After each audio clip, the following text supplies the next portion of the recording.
మన తొలి వెలుగు ప్రేక్షకులు అందరికీ నమస్తే. ఒక రాక్షసుని ముచ్చట చెప్తా ఈయనే ప్రయత్నం చేయరి. మా అమ్మగారి ఎక్కడ తప్పు చెప్పినా కానీ బరాబర్గా కామెంట్ పెట్టుర్రి.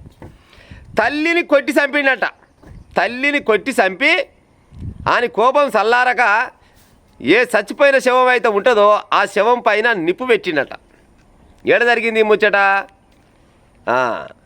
నిజామాబాద్ జిల్లా కోటగిరి దగ్గర జరిగిందట. కోటగిరి దగ్గర జరిగిందట. అయితే తల్లి పేరు వచ్చేసేమో భూమవ్వ. ఈ భూమవ్వకి ఎంత 70 ఏళ్ళు ఉంటుంది.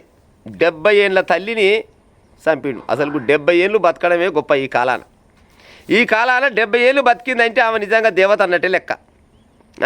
గసవంటి ముసలమ్మని కొడుకు పేరు ఏం పేరు అంటే మనాజ్ అట కొడుకు. ఈడు అయినా మద్యానికి బాగా బానిస. కళ్ళు సారా మందు ఏది పెట్టాడట.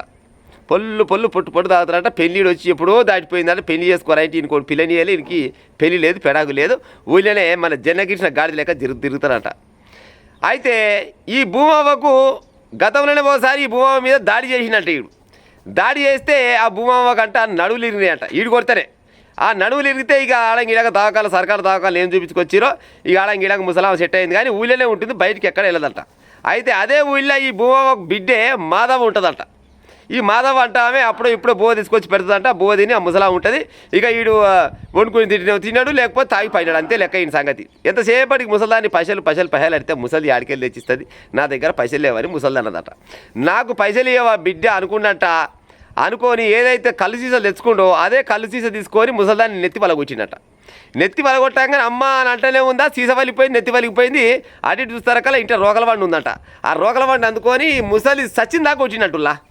ముసలి సచ్చిందాకా కొట్టి మళ్ళీ పోయి వాళ్ళ ఊరిలోనంట ఏదో భజన చేస్తున్నట్ట. దేవుని గుడి దగ్గర భజన చేస్తుంటే వాళ్ళ అక్కకు పోయి చెప్పినట్ట. అక్క అమ్మని చంపేసిన అమ్మ ఇంటికాడ ఉంది పో అని చెప్పినట్ట. ఈ 4 మంది ఎంత పని చేస్తారు అనుకో. 4 అక్క దెబ్బ చుట్టాల పక్కల కాలకు ఇలాగో చెప్పుకుంటూ పోయేసరికల్లా ముసలి ఎప్పటికో నీరలీలు బిర్రబిసికింది, చచ్చిపోయింది. ఇంక చచ్చిపోయినాక ఏం చేస్తారు? ఆయనకి దేహశుద్ధి చేసిరు. సరే పొద్దుగల పోలీసులకు పెట్టిస్తామని అనుకొని పోలీసులకు ఫోన్ చేసిరో ఎటు చేసిరో ఆడైతే ఆడ ఉన్నాడంట. అయితే ఈ తలాపు దగ్గర దీపం పెడతారు కదా, ఆ తలాపు దగ్గర దీపంతా పెడితే అటు చూసినట్టు ఆ దీపంతా ఆ మీద గుప్పి మళ్ళీ అగ్గిపుల్ల ముట్టించినట్ట. చచ్చిపోయిన శవం మీద నిప్పు పెట్టంగానే ఆ చుట్టుపక్కల ఉన్న మొత్తం చల్లారిపోయి ఇంత తప్పని నువ్వు చంపడమే పెద్ద తప్పురా నాయనంటే మళ్ళీ ఇది చేసిన బాగా తాగి ఉన్నావు అనుకొని ఆయన పక్కకు కొనపోయినట్ట. మళ్ళీ జరిసేపు కాగానే ఏం చేసినట్ట, మళ్ళీ ఒకసారి వచ్చి మళ్ళీ నిప్పు పెట్టినట్ట.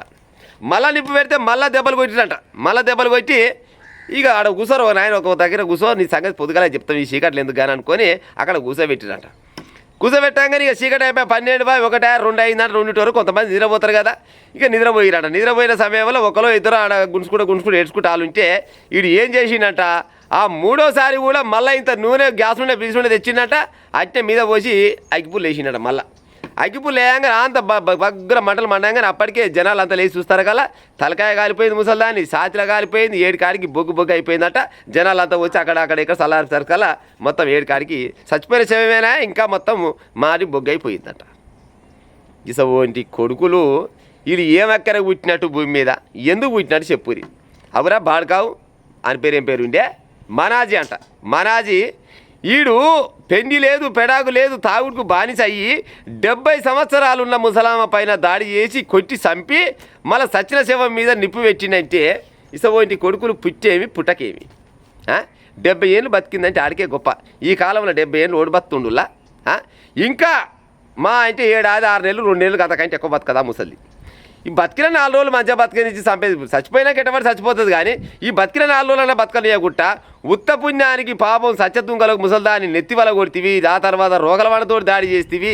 అట్ట చచ్చిపోయి ప్రశాంతంగా సపరేగా పొద్దుగల సావన చేయకుండా మళ్ళీ చచ్చిపోయిన శవం పైన మళ్ళీ నిప్పు పెట్టిందంటే ఈయన కొడుకు అనాలన్నా ఈయన ఏమనాలి చెప్పురిగా.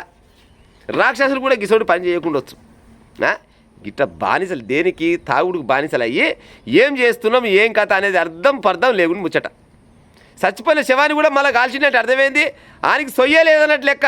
ఆయనకి సొయ్యి లేదు, సంబంధం లేదు, ఏమైనా తాగుడు పొద్దున్న లేస్తే పొద్దుకు దాకా తాగుడేనట. మరి గిసంటోనికి పెళ్ళి ఆడైతే పిల్లని ఓడిస్తాడు. పెళ్లి లేదు, పిల్ల లేదు, ఏది లేదు. పెట్టబో దీన్ని సపరేగా నీ పని నువ్వు చేసుకోరా నాయన అంటే ఉన్నము సల్లాని చంపిండు. కొనవైపు పోలీసులు లోపలేసిరు. పోలీసు సార్లు మా అమ్మగాని ఇసోని కొడుకులు బయటకు వచ్చి పీకేది ఏమి లేదు. విన్నారా? వీళ్ళకు ఆ జైలు వేసి ఆ బువ్వ పెట్టేది కూడా దండగానే. నిమ్మలంగా చేస్తే ఉరిశిక్ష చేయరు, లేకపోతే కళ్ళు మూసుకొని ఒకటి గుండి తుపాకి గిడ పెట్టి కొరితిరాని గిలగిల వెళ్తే లెక్క సాప్ అయిపోద్ది. కుక్కని చంపినట్టు చంపి పక్క వేసేయాలి అంతే. అంతకు మించింది ఏముంది చెప్పేసోటి సమాజానికి ఏమన్నా ఉపయోగం ఉంది దీంతోటి? ఆనికి ఉపయోగం లేదు, సమాజానికి ఉపయోగం లేదు. మరి ఎందుకు మరి ఇక భూమి మీద చెప్పురి? తల్లిని ముసల్ది ఎంత 70 ఏళ్ళ ముసల్దాన్ని చంపడం అంటే అది మామూలు విషయమా చెప్పురి? సరే ఏమంటారు, ఆయనకి ఏమైనా చేయాలని పని చేసింది, లేకపోతే ఇంకో రకంగా దొంగతనం లంగా ఏదో చేసిందంటే అదో లెక్క నిజంగానే అమ్మ పానం ఇసుకిందేమో అనుకుంటారు. ఏం చేస్తుంది? గతంలోనే నడువులీర కొడుతుంది. గతంలో నడువులీర కొట్టి ఇంట్లో పడబెడితే ఆ ముసలి ఆడంగీడంగా ఆకుపసరు తినో ఏదో ఆడంగీడంగా దెక్కుంటే తిరుగుతుంటే గసం వంటి ముసలి దానిపైన రోగల వండతోటి దాడి చేసినవంటే నీ ఆలిమండవయ్య, నువ్వు మనిషివా గాడిదివా ఏమనాలరా నాయన నిన్నీగా?